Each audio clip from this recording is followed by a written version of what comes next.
நாம எல்லாருமே வாழ்ந்துட்டு இருக்க இந்த உலகத்தில் இது வரைக்கும் எத்தனையோ சக்தி வாய்ந்த விஷயங்கள் கண்டுபிடிக்கப்பட்டிருந்தாலும் இன்னைக்கு வரைக்குமே கட்டவிழ்க்கப்படாத ஒரு மிகப்பெரிய மர்மம் அப்படின்னு எடுத்துக்கிட்டா ஒரு மனுஷன் செத்து போனதுக்கப்புறம் நிஜமாலுமே எங்கே போகிறான் அப்படிங்கிற கேள்வி தான். ஸோ பேசிக்கலி இந்த கேள்விக்கான பதிலாக மதங்களோட நம்பிக்கைப்படி பார்த்தா ஒரு மனிதன் செத்து போனதுக்கப்புறம் அவனோட ஆன்மா ஒன்று சொர்க்கம் எல்லாம் நரகத்துக்கு போகும்னு சொல்லிட்டு என்னதான் குறிப்புகள் எழுதப்பட்டிருந்தாலும் இதை பல பேர் நம்புறதுக்கு ரெடியாக இல்லை.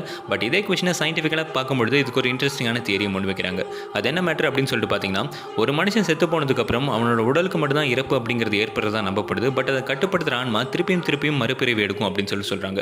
இதை ஃபர்ஸ்ட் டைம் கேட்குறப்ப இதெல்லாம் நம்புற மாதிரியா இருக்குது அப்படின்னு சொல்லி தான் நம்ம எல்லாருக்குமே தோணும்.